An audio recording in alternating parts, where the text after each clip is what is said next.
এত ব্যস্ততার মধ্যেও যাচ্ছি টুকিটাকি ঈদের বাজার করতে, মানে ঈদের শুকনা বাজার করতে। কয়দিন ধরে এত বড় বড় লিস্ট করছিলাম, আর ঈদের বাজার মানেই বড় বড় লিস্ট। বাজার করতে তো আমার খুবই ভালো লাগে, কিন্তু বিলটা যে আসে, বিল দেখে আর ভালো লাগে না। একটা সংসার ছোট হোক বড় হোক, সংসারে অনেক কিছু লাগে। বাজারটা আসলে হিসাব করে করা যায় না।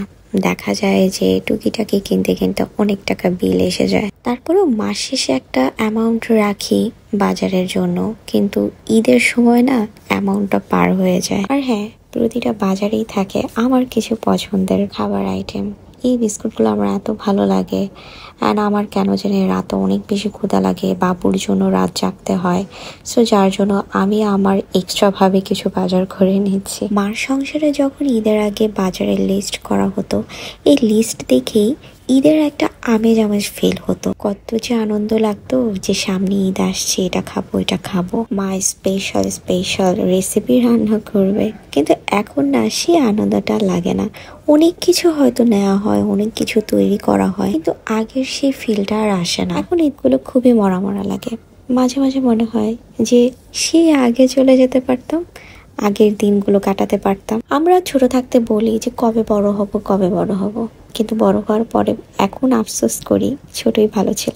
নিতে আমার জন্য কতগুলো আইটেম নিয়ে নিলাম। সুপার শপে বাজার করতে গেলে এই জিনিসটা আমরা সবসময় করি, বাজার করতে থাকি একদিক দিয়ে, খেতে থাকি আরেক দিক দিয়ে। বাচ্চাদের মতো আমাদের এই অবস্থা দেখলে কেউ বুঝবেই না যে আমরা বাবা মা হয়েছে।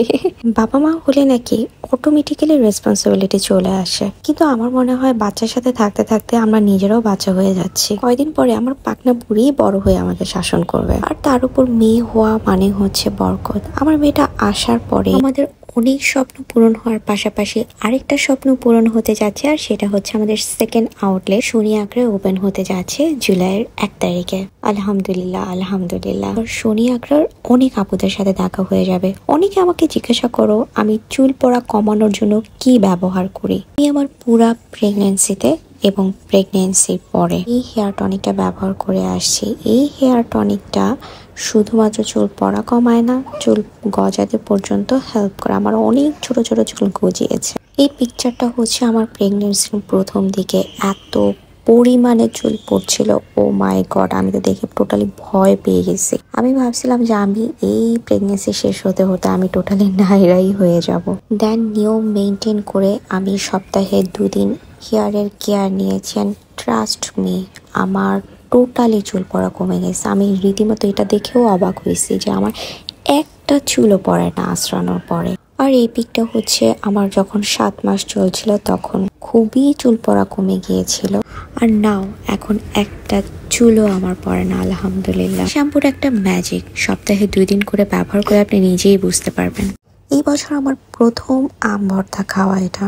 আগে প্রচুর আম ভর্তা খেতাম, কিন্তু এখন চাহিদা থাকলেও সময় হয়ে ওঠে না যে আম ভর্তা বানিয়ে খাবো। ঘুম থেকে উঠেই দেখলাম শাশুড়ি মা আমার জন্য আম ভর্তা বানিয়ে রেখেছে, আর সারাদিন ভরে কিছুক্ষণ পর পর এটাই খাচ্ছি। অনেকের থেকে শুনি যে বিয়ের পর পছন্দের জিনিস নাকি খেতেই পারে না, মুরগির রান খেতে পারে না, মাছের বড় টুকরা খেতে পারে না। এদিক দিয়ে আল্লাহ পাক আমাকে যথেষ্ট ভাগ্যবান বানিয়েছে। পছন্দের জিনিসগুলো আমি নিজের হাতে নিয়ে খেতে পারি। ইনফ্যাক্ট আমার পছন্দের জিনিসগুলো বাসায় কেউ ধরেও না। আমার পরে কিমাটা সুন্দর না? এবার অনেকগুলো সুন্দর সুন্দর প্রিন্ট নতুন এসেছে, এটারই শুট করছিলাম রাতের বেলা।